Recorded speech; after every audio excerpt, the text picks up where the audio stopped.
Tonight's headlines: Russian war on Ukraine enters second week. Stop lockdowns, bring back jobs, says Sara Duterte. COVID-19 cases in the country at 3,664,905. DOE proposes Nuclear Energy Commission creation. Easterlies to affect parts of the country. Bucks rally to cool off heat. And Philippine stocks recover. Good evening. Today is Thursday, March 3, 2022. I am Miguel Tagonon and it is Tribune News on Cue. Here are the stories for this evening. Message from President Vladimir Putin broadcast. We have Russian forces coming in from the South Atlantic. A potentially devastating war in Ukraine is just beginning.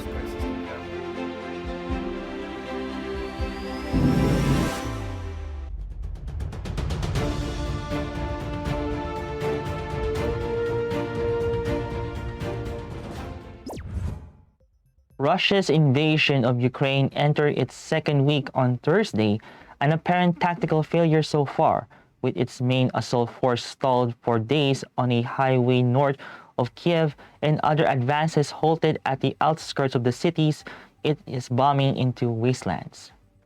The number of refugees who have fled Ukraine rose to more than 1 million, the United Nations said.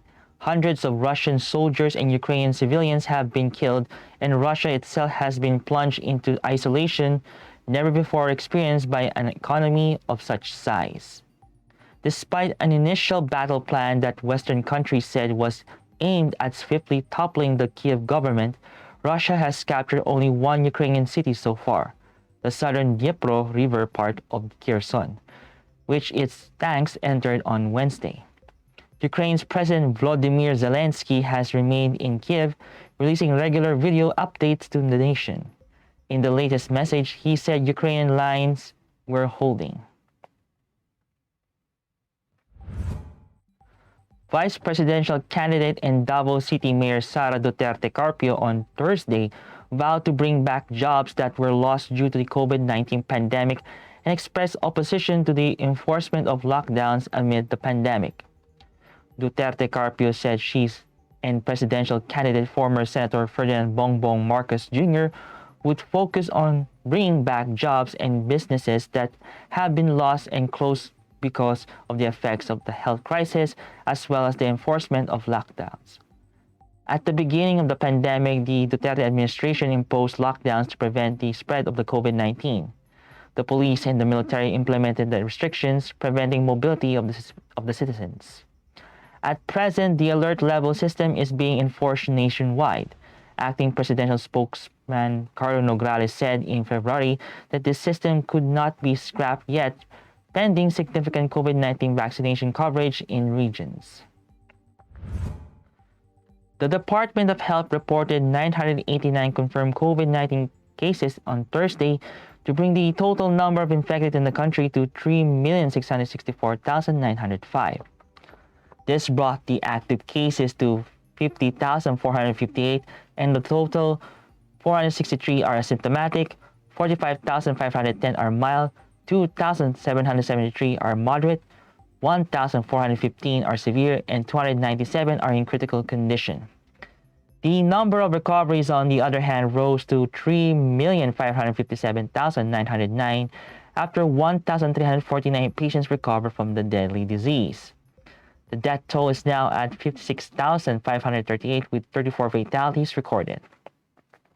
Meanwhile, the Philippines' COVID-19 positivity rate was at 4.5%, which is slightly lower than the 4.7% positivity rate on Wednesday, but both within the World Health Organization's requirement target of 5% positivity rate.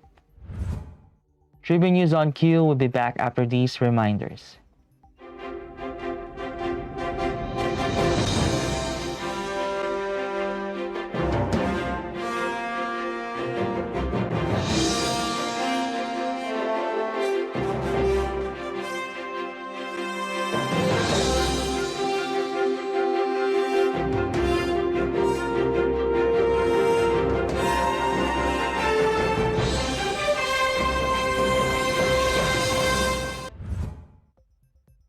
other news, the Department of Energy is proposing the creation of a separate agency that will regulate the nuclear power industry following the issuance of an executive order allowing the adoption of nuclear energy in the country's power mix. Energy Undersecretary Gerardo Esguerras Jr. said that the DOE proposed to the House of Representatives a measure creating the Commission on Nuclear Energy. On Thursday morning, President Rodrigo Duterte issued EO 164, a byproduct of the EO 116 issued in 2020 that directs the conduct of relevant studies for the adoption of national position for a nuclear energy program. It constituted the Nuclear Energy Program Interagency Committee, or the NEP-IAC, to oversee its preparation. The EO also states that the national government will assess, review, and develop nuclear energy plans using integrated approaches that consider both the provision of energy supplies and the role of energy efficiency in meeting increasing demand for energy. State Weather Bureau Pag-asa announced that the Easterlies will affect southern Luzon, Visayas, and Mindanao. Metro Manila and the rest of the country will experience partly cloudy to cloudy skies with isolated rain showers or thunderstorms due to the Easterlies or localized thunderstorms. Pag-asa warned of possible flash floods or landslides during severe thunderstorms. Meanwhile, northern Luzon and the rest of the country will experience light to moderate wind speed, while coastal waters will be slight to moderate. In sports, Milwaukee's Drew Holiday drove for a layup with 1.9 seconds left as the NBA champion Bucks rallied from a 14-point deficit to beat the Eastern Conference leaders Miami 120-119 on Wednesday. Milwaukee outscored Miami 21-6 down the stretch to halt the Heat's winning streak at 4 games. Chris Middleton drilled a three-pointer with 13.5 seconds to play to pull Milwaukee within one. Then superstar Giannis Antetokounmpo forced a jump ball and won it, giving Holiday the chance for the game winner. Miami had no timeouts left, and Tyler Hero's desperation three-pointer at the buzzer was off target. And in business, positive sentiments reigned in the local bourse on Thursday despite the geopolitical concerns overseas, while the peso managed to keep its stance against the US dollar. The Philippine Stock Exchange Index recovered and rose by 1.15% or 84.07 points to 7,388.09 at the closing bell. The broader all shares followed with a jump of 0.97% or 37.68 points to 3,918.42. Regina Capital Development Corporation Head of Sales Luis Limlingan said that the main index improved amid the rising prices of oil in the international market. Volume reached 1.82 billion shares, amounting to 8.26 billion pesos. Advancers led decliners at 121 to 76, while 41 shares were unchanged. The local currency, on the other hand, finished the day's trade at 51.5 from 51.42 on Wednesday. That wraps up the stories tonight.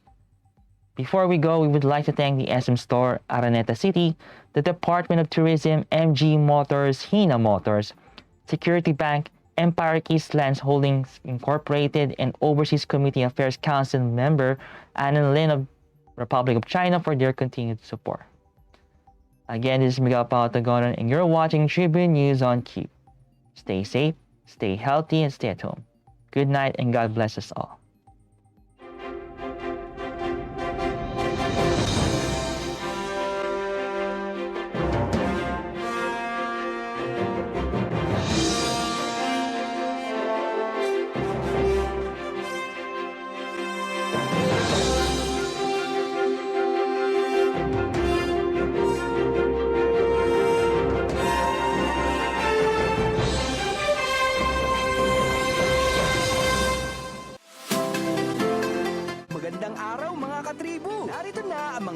kasama nyo tuwing umaga sa programang Gising Na. Roy Pelevelo, Atty. Lia Badillo Crisostomo, Vernon Velasco, Kim Sancha at Chirk Balagtas. Abangan ang programang Gising Na mula alas 8 hanggang alas 9 ng umaga sa Facebook page ng Daily Tribune. Ilabas na ang mainit na kape at samahan kami sa inyong pag-almusal, mga katribo. Simulan natin ang bawat umaga with good vibes sa mga informative and recreational segments ng aming programa. Maaari niyo rin ibahagi sa amin ang inyong opinion via Daily Tribune Facebook page at Tribune Now sa YouTube.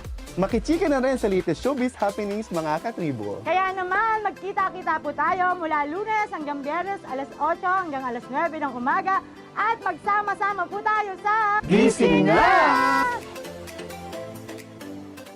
Catch the latest news on our website, tribune.net.ph. Follow us on Facebook, Twitter, and Instagram. Subscribe to our YouTube channel, Tribune Now. Download the Daily Tribune app on Apple Store for iOS and Google Play for Android to get the latest and most comprehensive news online. Daily Tribune invites you to join its Viber community, Katribu, to get updates on the hottest news on politics, business, sports, lifestyle, and entertainment. Emoticons of the Tribune mascot Tarsito are available on our community Viber.